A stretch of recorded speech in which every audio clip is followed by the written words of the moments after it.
Good morning students. आज का जो मेरा सेशन है उसमें हम लोग डिटरमिनेंट के कुछ क्वेश्चन करने जा रहे हैं जो एनसीईआरटी से रिलेटेड है। एक्सरसाइज 4.1 का क्वेश्चन है। इस क्वेश्चन में हम देखें, क्वेश्चन है इफ ए, यहां पर एक मैट्रिक्स है जिसमें जो नंबर एंट्रीज हैं वो यहां बोर्ड पे दिख रहे हैं।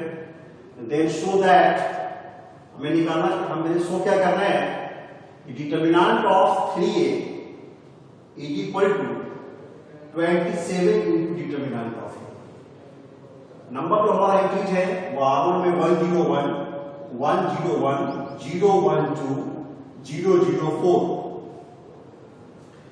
हम देखें लेफ्ट हैंड साइड में, यहां जो दिख रहा है क्वेश्चन में लेफ्ट हैंड साइड में क्या है हमारा 3a है और यहाँ a हमारा ये है। मतलब यहाँ पर हमको फर्स्ट टाइम दिख क्या रहा है कि जो 3a है इसका मतलब a का 3 क्या है, स्केलर मल्टीप्लिकेशन है। a का 3 स्केलर मल्टीप्लिकेशन है। तो हम पहले क्या करें, 3a की वैल्यू निकालें, या हम पहले ऐसे भी करते हैं कि डिटरमिनेंट ऑफ a की वैल्यू निकाल सकते हैं। एकदम निकालिए 3a की वैल्यू जब निकालते हैं तो देखिए क्या होगा। मैट्रिक्स में मैंने बताया था कि उसके प्रत्येक मेंबर्स में क्या होगा, मल्टीप्लाई होगा। 3 से मल्टीप्लाई करेंगे 1 को तो 3, 0 को तो 0, 3 को 1 से करेंगे तो 3, 0 3 3 2 जा 6, 0 0 4। ठीक है। अब हम देखें 3 4 जा 12, डिटरमिनेंट ऑफ 3a निकालते हैं। तो डिटरमिनेंट ऑफ 3a निकालते हैं तो इसकी वैल्यू क्या है, हम इसको एक्सपेंड करते हैं C1 के राउंड, इसको इसमें डबल 0 है तो वैल्यू हो जाएगी इसकी 3 और 12 3 जा 36 माइनस 6 इंटू 0 0। ये मिला हमको 3 मल्टीप्लाई 36, 6 3 जा 18 और 3 3 जा 9 और 1 10, 108। डिटरमिनेंट ऑफ 3a की वैल्यू हमको 108 मिला, यानी कि लेफ्ट हैंड साइड की वैल्यू हमें मिल गई, लेफ्ट हैंड साइड की वैल्यू मिली हमको 108। अब हम राइट हैंड साइड पे चलते हैं। राइट हैंड साइड में है डिटरमिनेंट ऑफ a की वैल्यू पहले निकालना। तो हम डिटरमिनेंट ऑफ a की वैल्यू पहले निकाल लेते हैं। डिटरमिनेंट ऑफ a की वैल्यू निकालेंगे तो यहां भी देखते हैं कि C1 में 2 0 ऑलरेडी है तो हम C1 के राउंड एक्सपेंड करते हैं, लेंगे 1 तो वैल्यू हमें मिलेगी 4 1 जा 4 माइनस 0। ठीक है, वैल्यू हमको मिल गया 4। अब हम राइट हैंड साइड में देखते हैं कि जो RHS में है वो लाना क्या है हमें, RHS में है 27 into determinant of a, that is 27 multiply determinant of a की वैल्यू है 4, 7 4 जा 28, 8 2 4 2 जा 8 and 2 108। हम क्या देखें, left hand side equal to right hand side mirror होगी, यानी कि ये वेरीफाइड है। यानी हमने शो किया कि determinant of 3a equal to 27 into determinant of a। ठीक है, तो इस तरह से क्वेश्चन हमारे एक्सरसाइज 4.1 में है। ठीक है, एक्सरसाइज 4.1 में मैट्रिक्स को रिलेट करते हुए कुछ क्वेश्चन दिया गया है जो बहुत सिंपल क्वेश्चन है।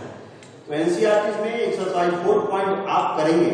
ठीक है, एक्सरसाइज 4.2 में कुछ क्वेश्चन ऐसे हैं जो मैं लास्ट क्लास में बताया था कि 2 नेचर का क्वेश्चन पूछा जाता है। एक नेचर का क्वेश्चन है जो विदाउट एक्सपेंडिंग है, और हमने कहा था कि विदाउट एक्सपेंडिंग वाले क्वेश्चन में हम एक्सपैंड नहीं करते हैं किसी भी लेवल में, सिर्फ प्रॉपर्टीज का को इन्वॉल्व करते हैं। और कुछ क्वेश्चंस ऐसे हैं, कुछ एक नेचर के ऐसे क्वेश्चन हैं जिसमें कहेगा यूजिंग प्रॉपर्टीज।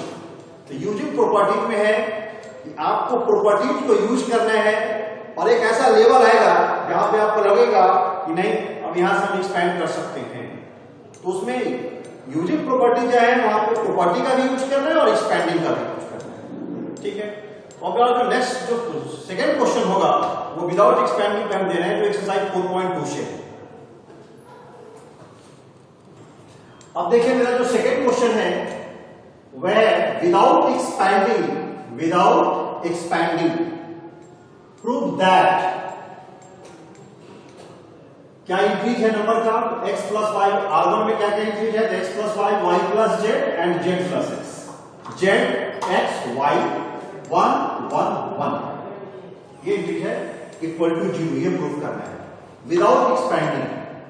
मैंने पहले ही कहा कि जहां पे विदाउट एक्सपैंडिंग देंगे एक स्पेशल कंडीशन आ गया, उसमें एक्सपैंड किसी भी लेवल में नहीं करना है, प्रॉपर्टीज ही लगाना है।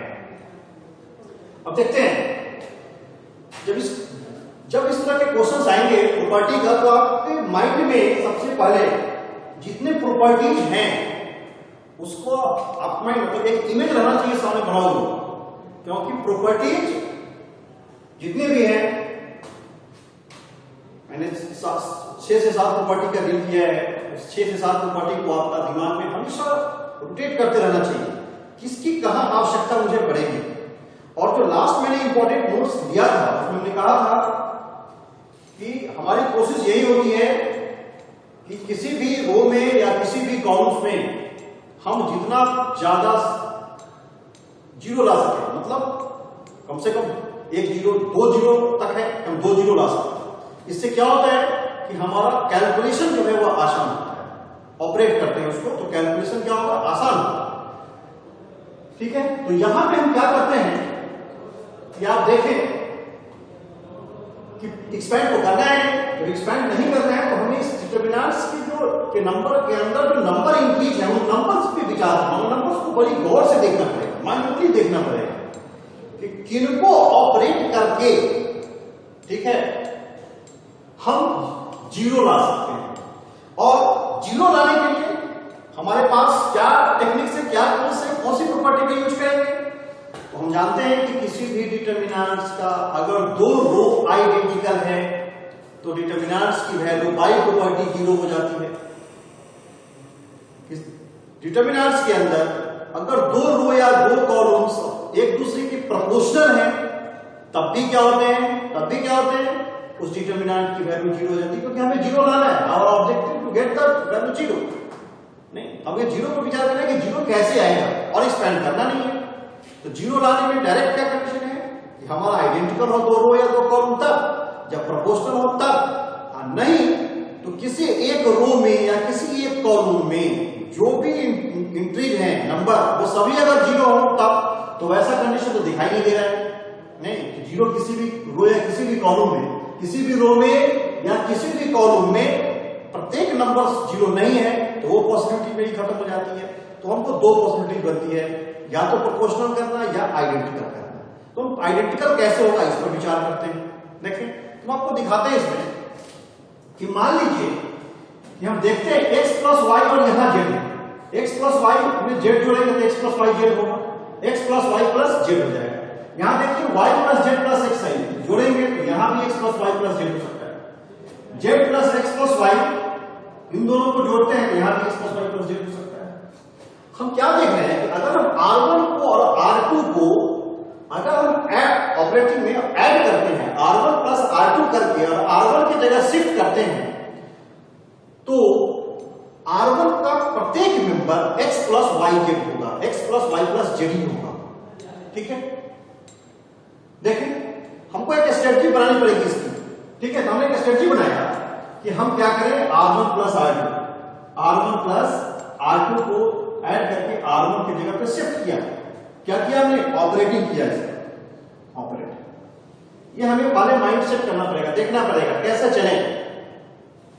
ठीक है, जो हम किए तो हमें क्या मिला, देखिए x plus Y plus Z, x plus Y plus Z, y plus Z plus x, यानी बात वही है x plus Y plus Z, z plus x plus Y, बात वही है x plus Y plus Z. मैंने क्या देखा, R1 पर मैंने शिफ्ट किया, लेकिन जो नंबर्स आए, जो इंक्रीज हैं, R1 के जितने भी मेंबर्स हैं वो क्या है, x plus Y plus Z, यानी सेम नंबर्स आ रहे हैं। तो सेम नंबर्स आएंगे तो हमें देखना पड़ेगा, सेम नंबर्स अगर आ गए तो हम उससे कॉमन तो ले सकते हैं।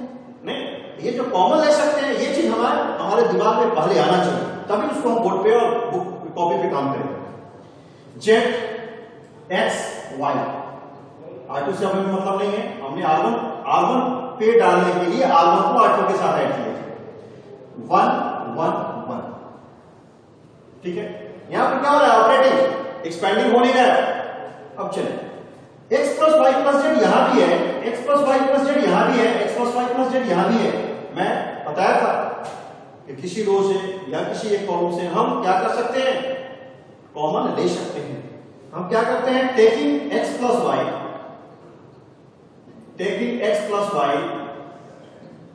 Plus Z common from R1। हमने क्या किया, R1 से x plus Y plus Z common लिया। जब हम कॉमन लिया तो देखें क्या बनता है मेरा, x plus Y plus Z. जब कॉमन लिया तो यहां कॉमन लिया तो यहां बचेगा मेरा 1, यहां भी बचेगा मेरा 1, यहां भी बचेगा मेरा 1। Z X Y 1 1 1। अब देखिए, हम जब हम क्वेश्चन बनाने जा रहे थे, ये 1 1 1 आएगा, ये मेरे माइंड में पहले आ गया था, तभी हम क्या किए थे, R1 और R2 को जोड़े थे। ये आपको भी कोशिश करना होगा, सोचना होगा, think about the numbers. Which numbers, those numbers which are already entered in this determinant. उस पर देखना पड़ेगा कौन सा नंबर है, किस रो के साथ ऑपरेट करने पर हमारा नंबर इजी होगा या हम कॉमन ले सकते हैं, नहीं, ठीक है। तो वो काम मैंने किया। अब हम क्या हुआ, आपको दिख रहा है यहां पे क्या है, R1 एंड R3 आइडेंटिकल है। हियर बता रहे हैं आपको, R1 and R3 are identical. जब आइडेंटिकल होगा तो इस डिटरमिनेंट की वैल्यू क्या हो जाएगी, 0। Therefore x plus y plus z into 0 equal to 0। Proof. यानी क्या हुआ, इसमें किसी भी लेवल तक लास्ट तक मैंने एक्सपेंडिंग का यूज नहीं किया, ठीक है। यानी जो विदाउट एक्सपेंडिंग था, मैं उसके कंडीशन को मानते हुए और लास्ट में सिर्फ वैलिड प्रॉपर्टी को यूज करते हुए मैंने 0 लाया, ठीक है। तो स्पेशल रेस्ट्रिक्शंस होते हैं कि जब भी विदाउट एक्सपेंडिंग होंगे तो उसमें किसी भी लेवल तक आपको एक्सपेंडिंग नहीं लगना, सिर्फ उसके प्रॉपर्टीज पे, एट्रीब्यूट्स पे ही काम करना है। फिर हम एक नए क्वेश्चन के साथ आते हैं। अब देखते हैं हम एक नेक्स्ट क्वेश्चन, ये भी आपकी एक्सरसाइज 4.2 से ही है। इसमें भी एक कंडीशन है, without expanding so that R1 के मेंबर है 2 765, R2 के मेंबर है 3 875 और R3 के मेंबर है 5 9 86, ठीक है। एक बार फिर से देख लें, R1 के मेंबर है 2 765, R2 के मेंबर है 3 875, R3 के मेंबर है 5 9 86। कंडीशन क्या है, विदाउट एक्सपेंडिंग, एक्सपेंड तो करना ही नहीं है और लाना क्या है मुझे, 0। मैं सिर्फ प्रॉपर्टी का यूज करके लाना है। तो इसमें हम देखते हैं कि मान लीजिए यहां पे 65 है और यहां 7 है और यहां पे 2 है। जैसे मान लीजिए कि हम C3 में देखते हैं तो C3 का मेंबर 65 है, 75 है, 86 है। C2 का मेंबर 7 8 9 है, C1 का मेंबर 2 3 5 है। C1 का जो मेंबर है और C2 का जो मेंबर है उससे कई गुना ज्यादा नंबर C3 का है, कई गुना नहीं।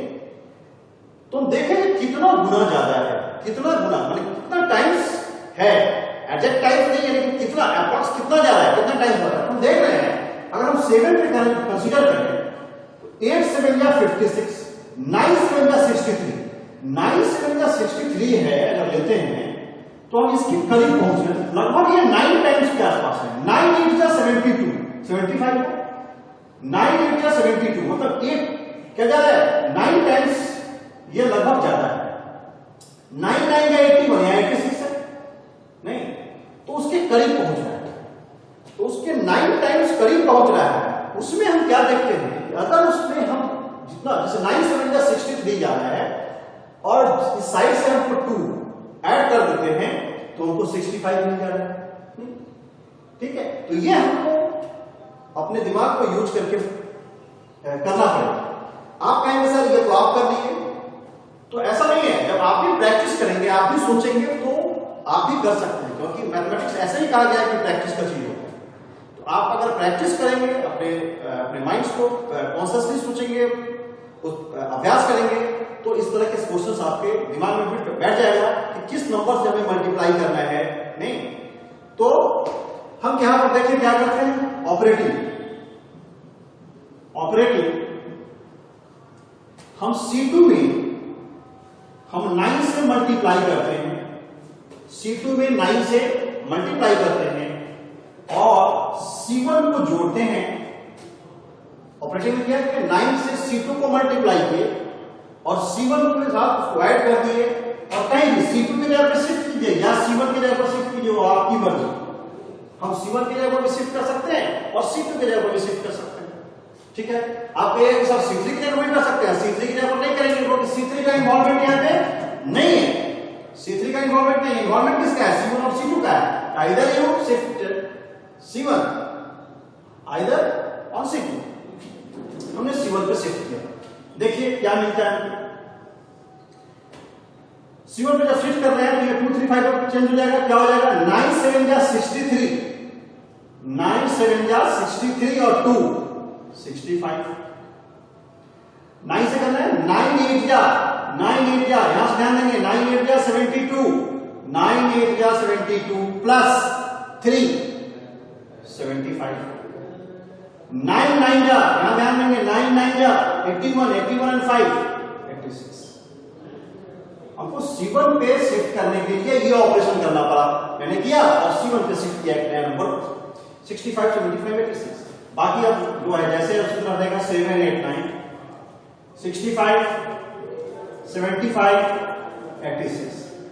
अब देखें हम जरा सा हमको क्या मिल रहा है, C1 एंड C3 पर देखें, C1 एंड C3 मेरा आइडेंटिकल हो गया, मेरा C1 एंड C3 आइडेंटिकल। जब आइडेंटिकल हो गया देयरफॉर क्या हुआ, डिटरमिनेंट की वैल्यू क्या मिली हमको, 0 मिली। तो इस तरह से हम लोग विदाउट एक्सपेंडिंग के क्वेश्चंस को करते हैं। फिर हम एक नए क्वेश्चंस के साथ आ रहे हैं। अब देखें मेरे पास एक नया क्वेश्चन है, ये भी एक्सरसाइज 4.2 का ही है, लेकिन इस क्वेश्चन में क्या है, अब कह रहा है कि यूजिंग प्रॉपर्टी, मतलब विदाउट एक्सपेंडिंग नहीं है, अब है यूजिंग प्रॉपर्टी। तो हम क्या बोल रहे थे कि जब यूजिंग प्रॉपर्टीज की बात आएगी तो हम प्रॉपर्टी भी लगाएंगे और हमें जहां पे जरूरत पड़ेगी कि नहीं अब यहां से हम एक्सपेंड करें तो हम वहां से एक्सपेंड भी कर सकते हैं। ठीक है, इसमें एक्सपेंडिंग भी होगा और प्रॉपर्टी भी लगेगा, क्योंकि यूजिंग प्रॉपर्टी दे दिया है, प्रॉपर्टीज को यूज करते हुए जहां जरूरत हो आप वहां पे एक्सपेंड करके इसके वैल्यूज को फाइंड आउट कर सकते हैं या प्रूव कर सकते हैं। देखिए जो क्वेश्चन है, using property prove that R1 का मेंबर है x प्लस 4, R1 का मेंबर है x प्लस 4 2x, R2 का मेंबर है 2x x plus 4 2x, R3 का मेंबर है 2x x प्लस 4। ठीक है, हम इसमें देखें, हम इसमें क्या है और उसके बाद हम देखें राइट हैंड साइड में जाकर हमें लाना क्या है, where I have to go, इसकी प्लानिंग करनी पड़ेगी हमें। मैं अभी कहां हूं, जो लेफ्ट हैंड साइड है उसको देखें, मैं कहां हूं, मुझे कहां पहुंचना है। जैसे हम लोग क्लास 10 में पढ़े हैं ट्रिग्नोमेट्रिक आइडेंटिटीज में, ट्रिग्नोमेट्री में बहुत सारे फॉर्मूला होते हैं, हमें लेफ्ट हैंड से राइट हैंड साइड जाना है। अगर हम लेफ्ट हैंड से स्टार्ट करते हैं तो हमको राइट हैंड साइड में देखना पड़ेगा कि किस नेचर का हमारा राइट हैंड साइड है, हम उसके अकॉर्डिंग फॉर्मूला लगाएंगे। फॉर्मूला तो बहुत सारे हैं, अगर हम राइट हैंड साइड से लेफ्ट हैंड साइड की तरफ जाना चाहते हैं तो हमको देखना पड़ेगा कि हम जब राइट हैंड साइड को यूज करते हुए लेफ्ट हैंड साइड की तरफ जा रहे हैं तो लेफ्ट हैंड साइड किस नेचर में है, उसके अकॉर्डिंग फॉर्मूला लगाना पड़ेगा। हम यहां ये भी देखें, हमें जो प्रूफ करना है उसको देखते हैं। राइट हैंड साइड में हमें लाना है 5x प्लस 4 एंड 4 - x। इसमें देखिए कि इसमें ऑपरेशन के बाद क्या 5x प्लस 4 दिखाई देता है, तो पहले हमको ये देखना पड़ेगा। इसके लिए पहले रफ स्केच करेंगे। Rough sketch that is planning. Rough sketch क्या है, क्वेश्चन बनाने की प्लानिंग करनी है, एक स्ट्रेटजी बनाना है, एक एल्गोरिथम ड्रॉ करना है। ये एल्गोरिथम कैसे ड्रॉ करेंगे ये देखिए। हम करते हैं रफ में सपोज अगर हम r1 2x 2x x तो 2x 2x अभी हम ऐसे बढ़ रहे हैं और ये की नहीं 2x 2x x तो 2x 2x 4x 4x और x 5x 5x plus 4 तो हमको 5x plus 4 दिखाई दे रहा है कि r1 plus r2 plus r3 लेते हैं तो 5x plus 4 आ जाएगा। यहां भी देखिए 2x x 3x 3x plus 2x 5x 5x plus 4 आ रहा है x 2x 3x 3x 2x 5x 5x plus 4। हम अगर r1 r2 और r3 तीनों को ऐड करते हैं एक साथ तो हमको 5x plus 4 हर प्लेस पे मिलेगा किसी एक रो में हमें मिल जाएगा 5x plus 4 नहीं ठीक है। एक तो ये r1 का इस कंडीशन में c1 plus c2 plus c3 करने पर भी क्या मिलता है वो भी मिल सकता है 2x 4x and x 5x plus 4 मिल जाना है 2x x 3x 2x 5x plus 4 मिल जा रहा है x 2x 3x plus 2x 5x plus 4 यानी हम यहां पे देखते हैं या इधर हम r1 plus r2 plus r3 करें और कहीं भी शिफ्ट कर दें r1 की जगह पर शिफ्ट करें या c1 plus c2 plus c3 करके c1 की जगह पर शिफ्ट कर दें दोनों केसेस में 5x plus 4 आ रहा है दोनों केसेस में 5x plus 4 आ रहा है ठीक है।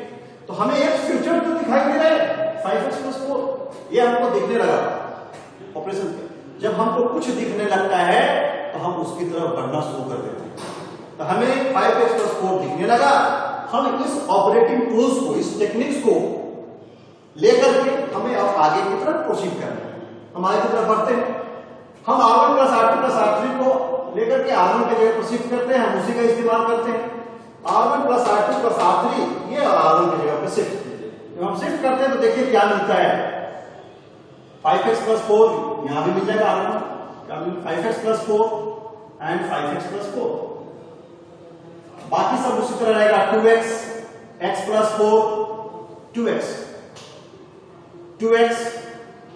2x and x plus 4 ये मेरे पास आ गया।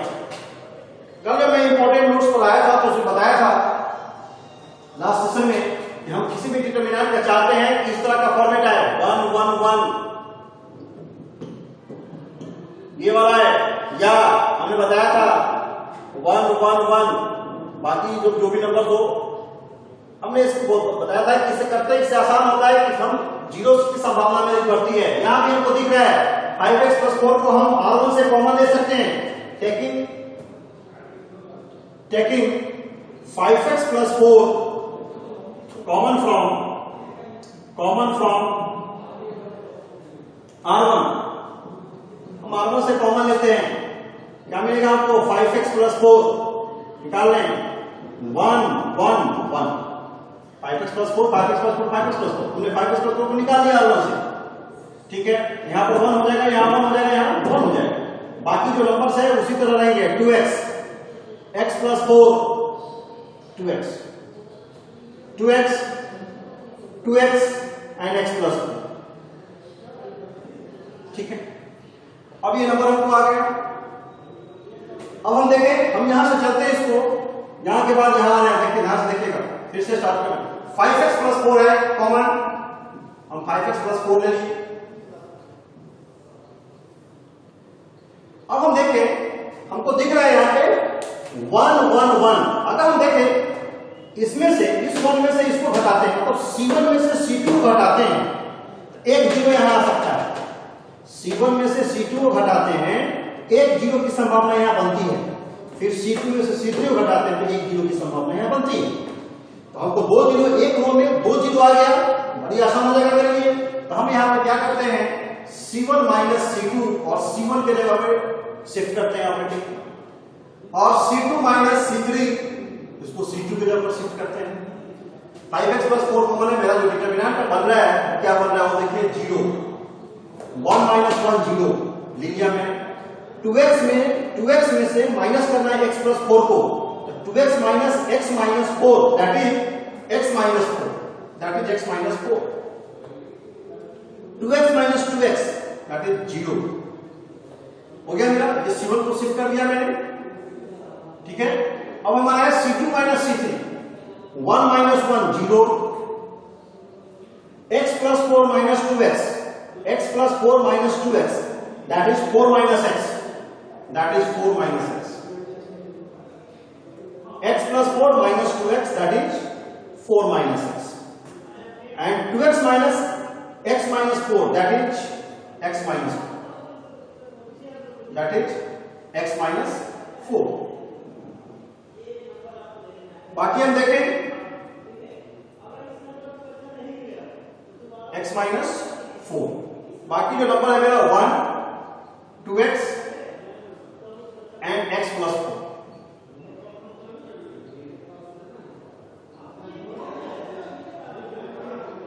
ठीक है, x प्लस 4। अब देखिए हम कंप्लीट, C1 में 2 जीरो है और R1 में भी 2 जीरो है। अब हमको एक्सपैंड करना मेरे लिए आसान है, नहीं, और हम एक्सपैंड इसको आसानी से कर सकते हैं, ठीक है। एक बार हम फिर से चेक कर लें, 1 minus 1 1, 2x, 1 minus 1 0, 2x minus x minus 4, x minus 4 and 2x minus 2x, that is 0, ठीक है। 1 minus 1 0, x plus 4 minus 2x, that is 4 minus x, 2x and x minus 4, x plus 4, that is x minus 4, okay. और बाकी जो है 1 2x and x plus 4, और जो हमको right hand side पे लाना है वो 5x प्लस 4 तो हमको मिला हुआ है, और एक 4 माइनस x, यहां पे ये 4 माइनस x का होल स्क्वायर है। तो अब हम इसको एक्सपैंड करते हैं, expanding along R1, expanding along R1। जब हम एक्सपैंड करते हैं तो देखिए 5x प्लस 4, 5x प्लस 4, ये जीरो है, ये जीरो है, कोई मतलब नहीं बनता है, क्योंकि जब ये जीरो और ये जीरो रहेगा तो होल को जीरो कर देगा। इसके अलाउंस लेंगे, जब इसके अलाउंस लेंगे तो ये 1 और ये 1 क्या होगा, x minus 4 into x minus 4, x minus 4 का square minus 0 into 4 minus x मतलब 0, क्या बच गया मेरा 5x plus 4 into x minus 4 का स्क्वायर ले, या इसी को हम 4 माइनस x का स्क्वायर ले बराबर है, ठीक है। 4 माइनस x का स्क्वायर या x माइनस 4 का स्क्वायर, दोनों सेम चीज ही है, ठीक है। तो इस तरह से क्या करते हैं हम लोग, एक क्वेश्चंस का स्ट्रेटजी बनाते हैं, प्लानिंग करते हैं, और तब हम उसको ऑपरेट करके, ठीक है, यूजिंग प्रॉपर्टीज से हम डिटरमिनेंट के क्वेश्चन को बनाते हैं। तो एक्सरसाइज 4.2 में आप लोग कोशिश करेंगे कि हम क्वेश्चंस जो हैं वो बनाएं, एग्जाम्पल्स को भी बनाएंगे, एक्सरसाइज को भी बनाएंगे। फिर जो समस्या होगी आप हमसे व्हाट्सएप के माध्यम से पूछेंगे, फोन कॉल करके पूछेंगे, ठीक है। और पीडीएफ भी मैं डालूंगा, उस पर भी काम करेंगे। आज के लिए इतना ही, फिर नेक्स्ट सेशन में आएंगे कुछ नए प्रॉब्लम्स के साथ। Thank you.